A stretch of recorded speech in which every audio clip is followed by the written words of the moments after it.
Jangan lupa like, komen, dan subscribe channel YouTube TVRI Bengkulu dan nyalakan lonceng notifikasinya.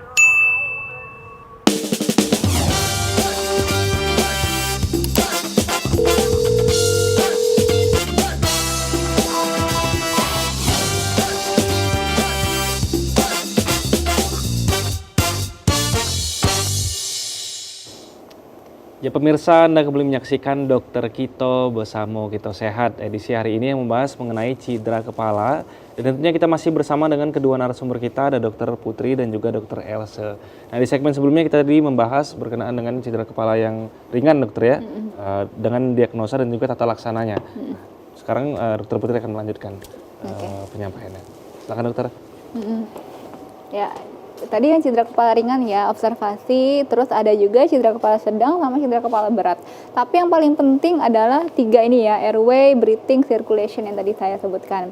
Airway itu jalan nafasnya, apakah clear atau enggak, ada sumbatan atau enggak. Breathingnya itu pernafasannya, apakah nafasnya cepat atau enggak, oksigennya berapa nilainya. Kan nanti ada alat dilakukan untuk memeriksa saturasi oksigen dari pasien tersebut. Normalnya di atas 95%.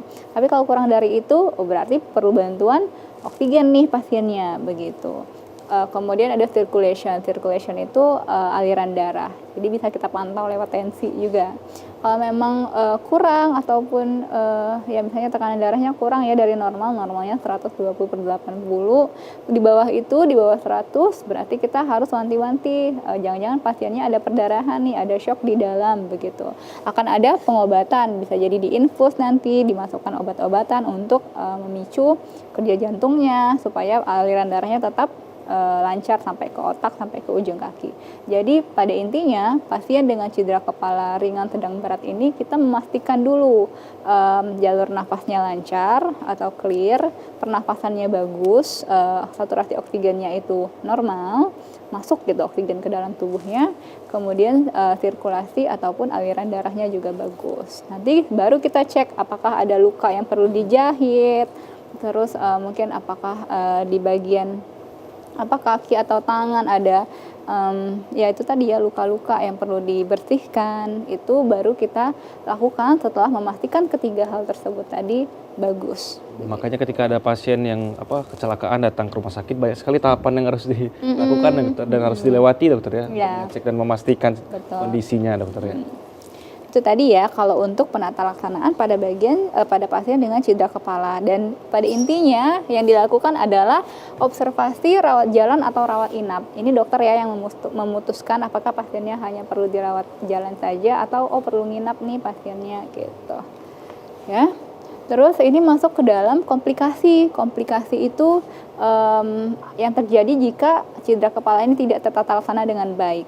Tadi Poso nanya ya, gimana kalau misalnya terjadi amnesia dok, kayak yang di film-film begitu. Itu masuk ke dalam komplikasi ya, sudah dijelaskan tadi. Jadi salah satu beberapa contoh komplikasi yang terjadi untuk cedera kepala ini ada yang pertama epilepsi pasca cedera. Epilepsi itu kejang ya pasca cedera. Kemudian ada afasia, hilangnya kemampuan untuk menggunakan bahasa karena cederanya terjadi pada area bahasa di otak. Nanti kita lihat ke situ. Terus ada apraksia. Apraksia ini ketidakmampuan seseorang untuk melakukan tugas yang memerlukan ingatan atau serangkaian gerakan. Kemudian ada amnesia, lupa tadi ya. Terus ada defisit neurologis dan psikologis. Nih, kita ngomongin beberapa hal komplikasi tadi, dia terkait dengan bagian-bagian otak.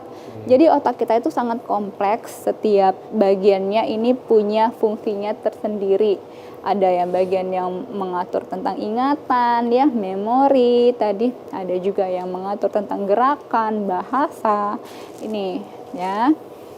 Ini atau kalau misalnya terjadi cedera, misalnya terjadi di bagian depan, ya bisa jadi kognitifnya berkurang. Atau mungkin di bagian belakang, di bagian otak yang kecil terkena, berarti akan berpengaruh kepada keseimbangan. Ya, jadi dia tergantung titik-titik yang kena. Dan seluruh bagian otak ini perlu suplai darah yang bagus, perlu asupan oksigen yang bagus. Itulah tadi kita nilai yang pertama adalah oksigennya kan, oksigennya jalan nafasnya itu bagus atau enggak. Karena kalau enggak, saturasi oksigennya berkurang, oksigen yang masuk ke otak juga berkurang, otomatis aliran darahnya juga berkurang sehingga otak tidak bisa bekerja dengan baik. Terjadilah komplikasi yang disebutkan sebelumnya tadi. Begitu. Oke, tadi kan dokter bilang tadi kan salah satu komplikasi itu kejang dokter ya. Iya. Sering dilihat karena saya suka nonton sepak bola nih dokter.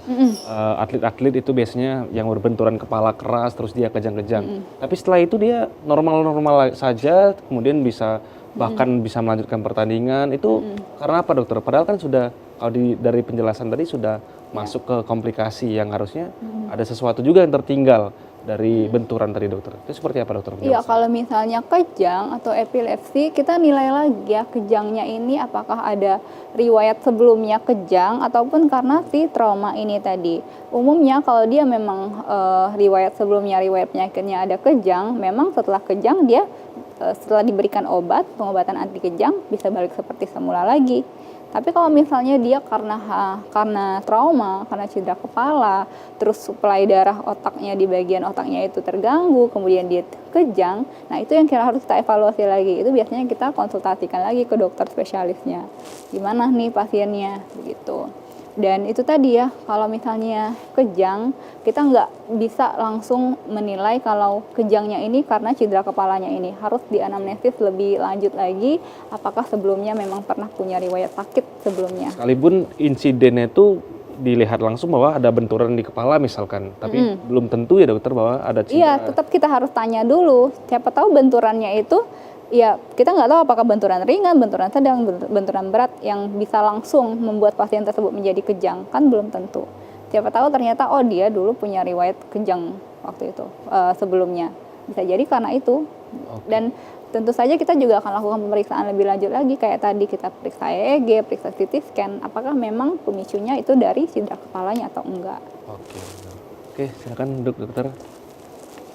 Terakhir singkat dokter untuk pesan kepada masyarakat, dokter Elsa dulu berkaitan dengan tema kita hari ini, itu cedera kepala dokter. Ya, jadi untuk pemirsa TVRI di rumah, hari ini sudah kita bahas cedera kepala, dan apalagi kita akan memasuki arus mudik ya, harap berhati-hati menggunakan pengaman seperti sabuk pengaman untuk berkendara yang mobil, terus menggunakan helm ya, untuk menghindari terjadinya cedera kepala. Kalaupun nanti ada di jalan atau dimanapun pemirsa TVRI menemui pasien-pasien atau yang cedera kepala, ingat tadi yang ABC yang disampaikan Dokter Putri tadi. Pastikan jalan nafasnya itu oke. Kalau ada perdarahan mungkin bisa dimiringkan supaya pasiennya itu memuntahkan atau mengeluarkan cairannya sehingga pernafasannya baik dari hidung, baik dari mulut itu bisa leluasa atau tidak tertutup. Seperti itu baru breathingnya, pernafasannya, baru circulationnya. Jadi harap berhati-hati selama arus mudik ini. Oke, terima kasih dokter. Dokter Putri, pesannya kepada masyarakat khususnya yang ada di Provinsi Bengkulu berkaitan dengan tema kita hari ini dokter. Iya, untuk pemirsa TVRI di rumah karena sudah menyaksikan materi tentang cedera kepala dan dilihat ya ada komplikasinya dan lumayan sangat menakutkan ya untuk kita bahas tadi. Jadi harap berhati-hati dan jangan ngebut sih kalau saran dari saya, karena memang macet biasanya emosi saling mendulu. Yang penting selamat karena ada orang-orang tersayang yang menunggu di rumah. Oke, dan semoga kita semua terhindar dari cedera kepala tentunya dokter. Amin. Oke, dokter, sekali lagi terima kasih dokter sudah hadir bersama kita di sini dan memberikan edukasi kepada pemirsa di rumah. Dan akhirnya pemirsa, saya Pusu Siregar mewakili seluruh kerabat kerja yang bertugas undur diri. Terima kasih atas kebersamaan Anda. Assalamualaikum warahmatullahi wabarakatuh dan sampai jumpa.